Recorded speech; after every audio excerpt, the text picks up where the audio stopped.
Start tayo rito. So 1, 2, 3, 4, 5, 6, 7, 8, 9, 10, 11, 12, 13, 14, 15, 16, 17, 18, 19, 20, 21, 22, 23, 24, 25, 26, 28, 29, 30, 32, 33,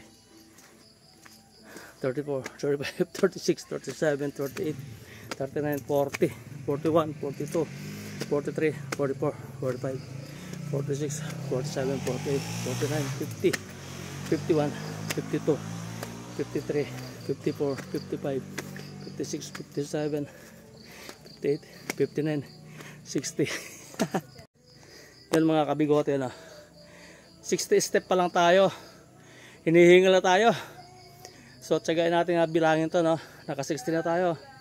So 61, 62, 63, 64, 65, 66, 67, 68, 69, 70, 71, 72, 73, 74, 75, 76, 77, 78, 79, 80, 81, 82, 83, 84, 85, 86, 7, 88, 89, 90, 91, 92, 93, 94, 94, 95, 96, 97, 98, 99, 100. Nakaka 100 step na tayo. Sobrang hingal. 1, 2, 3, 4, 5, 6, 7, 8, 9, 10, 11, 12, 13, 14, 15, 16, 17, 18, 19, 20, 21, 22, 23, 24, 25. Whew.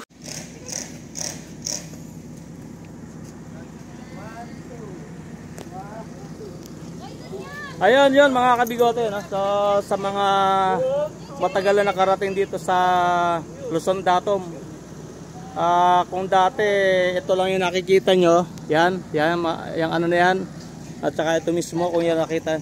Ngayon meron na siyang bagong ginagawa, ayan, no?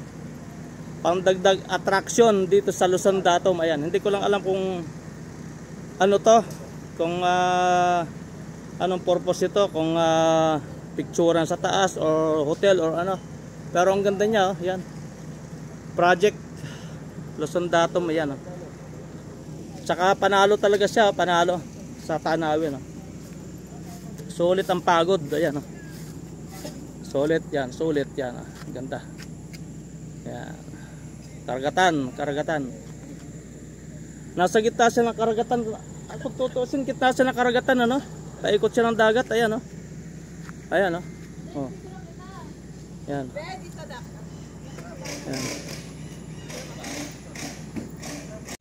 1, 2. Kaya. 1, 2. Galit-galit, ah. 1, 2. Okay na. Ay, bamis yung pinaka-sentro, yung butas na yun. Oo, yan. Yan, pinakabutas yan, oh. Yan ang sentro ng Pilipinas. Yan, pinakabutas na yan. Kahit na dito sa gilid, ito, pag nakaganon ka, magkabila yung sukat. Yan ang sukat. Yan. Yan yun. Biro mo 1911 pag ginawa yung pagsusukat dito, ang gusto ko nang malaman, paano sinukat? Kung buhay pa yung nagsukat, para maitanong ko kung paano sinukat. Buhay pa kaya nagsukat niyan? Para matanong natin kung paano sinukat. 1911.